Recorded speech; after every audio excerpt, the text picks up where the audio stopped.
That's my quick comment. नमस्कार, मैं हूं Rakhi Jain. Let's my quick comment में आपका स्वागत है। आज हम केंद्रीय बजट 2026-27 के बाद उठे राजनीतिक विवाद पर बात करेंगे। विशेष रूप से केरल, पश्चिम बंगाल जैसे विपक्षी शासित राज्यों और राजस्थान जैसे भाजपा शासित राज्य का बजट भाषण में उल्लेख न होने पर। 1 फरवरी को वित्त मंत्री निर्मला सीतारमण ने संसद में विकसित भारत बजट पेश किया। इसमें रक्षा, कृषि, इंफ्रास्ट्रक्चर, टैक्स राहत और स्टार्टअप जैसे क्षेत्रों पर फोकस था।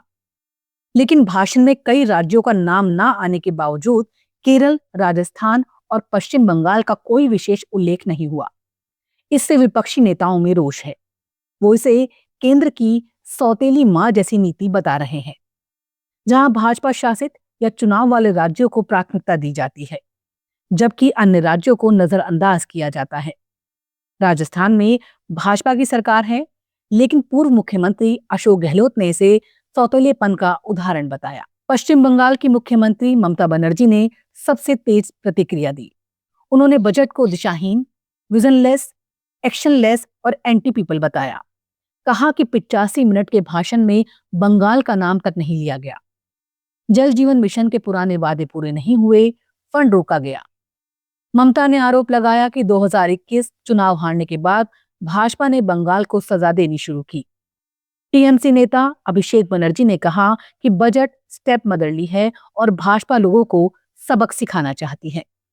राजस्थान के पूर्व मुख्यमंत्री और कांग्रेस नेता अशोक गहलोत ने भी तीखी टिप्पणी की।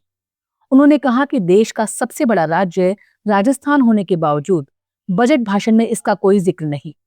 यह प्रदेश के साथ सौतेलेपन की झलक है। गहलोत ने कहा, डबल इंजन सरकार होने के बावजूद राजस्थान को नजरअंदाज किया गया।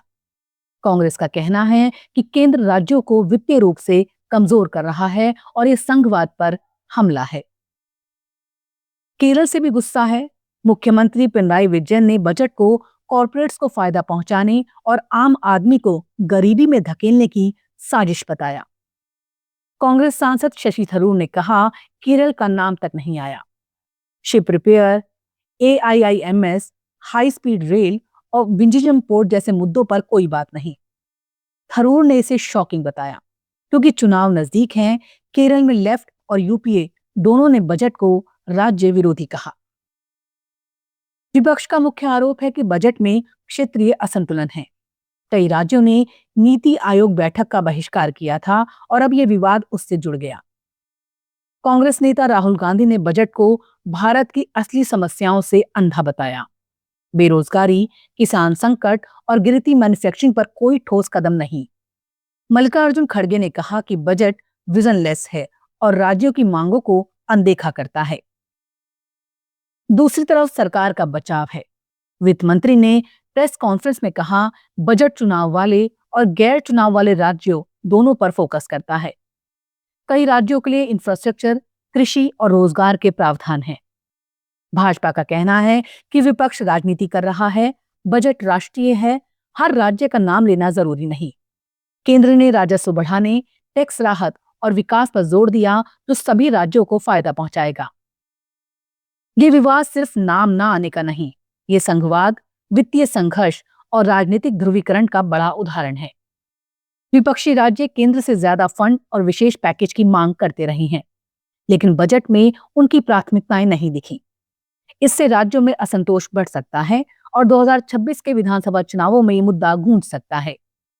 केंद्र राज्य संबंधों में तनाव और गहरा हो सकता है। कुल मिलाकर बजट अच्छे इरादों से आया, लेकिन क्षेत्रीय संतुलन की कमी ने विवाद खड़ा कर दिया। उम्मीद है कि केंद्र और राज्य सरकार मिलकर इस मुद्दों को सुलझाएंगे, ताकि विकास सबके लिए हो। आज के लिए इतना ही।